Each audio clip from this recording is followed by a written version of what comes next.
Well, we got a reversal from Russian officials on how their country's new anti-gay law will affect next year's Winter Olympics. That is, international protests continue. Lawmakers now say there that law will not be enforced during the Sochi Games.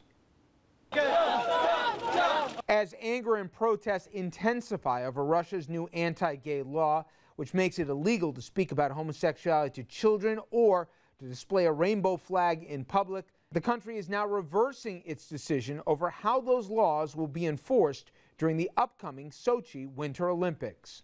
I won't stop being Johnny Weir, the gay, fabulous ice skater person walking down the street. Openly gay Olympic figure skater Johnny Weir, seen here in the 2010 U.S. Figure Skating Championship, says he is still going to compete despite the Russian sports minister announcing Thursday that Olympians and fans could be fined, deported, and even jailed if they violate the gay propaganda law signed by President Vladimir Putin.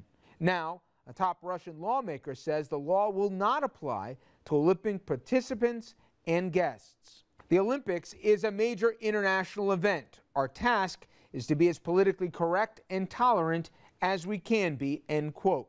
And the International Olympic Committee tells ABC News it is satisfied with those assurances from Russian officials. That is not good enough. The International Olympic Committee has to say to Russia, this law cannot be on the books. But protests over the anti-gay law, they're not letting up. From actress Tilda Swinton taking this photo in front of the Kremlin, no more Russian vodka, to protesters dumping cases of Russian vodka into the street. It's a small dent, but I think we can do something for the human rights. Now, there are even some that are calling to boycott the entire Sochi Olympic Games, but Johnny Weir, the skater you just saw there, is opposed to that because it would also hurt the athletes. And this all coming in the backdrop, guys, obviously, of the international escalation over the Snowden incident, where Russia decided to give a year's asylum to the guy who stole more U.S. secrets than anyone in recent memory. Okay. You put those things together. We all remember 1980 here and the battling boycotts that we saw during those games and succeeding. Is there enough rationale to say, wait a minute, this country basically gave us the finger as it relates to Snowden here and all the consequences that could be attached with not only what we know he has, but also additional information, and now a completely homophobic law that they're making some little caveat on, but basically it's saying to America and other countries who would go there to play in the games, there are two citizens for us. There's straight and there's not straight, and we're going to have two different sets of laws. What do you think about it? You're the IOC, or you're the U.S. Olympic team.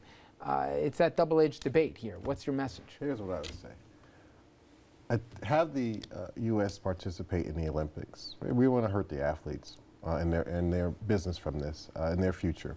But every opportunity they have, they should talk about what's taking place and how they disagree with what's happening in Russia.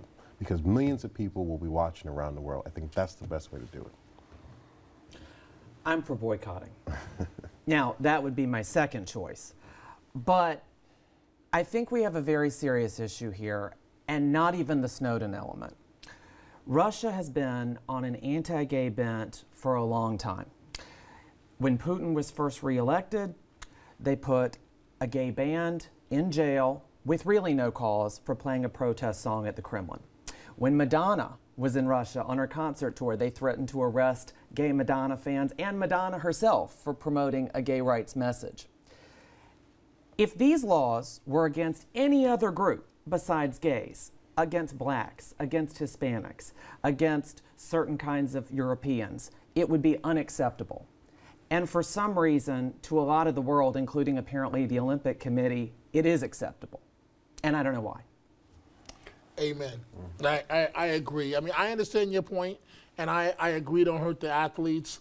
But at the same time, what I appreciate is worldwide gay rights activists and people of goodwill are saying, no, we're not going for this. You're not going to just do whatever you want to do on the issue of gay rights. But this weak little compromise of 3 weeks that we won't enforce it, and then as soon as you leave, we're going to enforce it again. I don't know if that's going to be enough to satisfy so many folks with so many billions of dollars invested in this. Not that it makes it right. Shakespeare said the world is your stage. That's why I would advocate that people use this opportunity to go to Russia and then talk on TV about how they disagree. Shakespeare. Yeah, You go. literary reference, right? I try. RFL continues, and we'll get more pearls of wisdom in the break, I'm sure, from Richard here right after this break. Stay with us.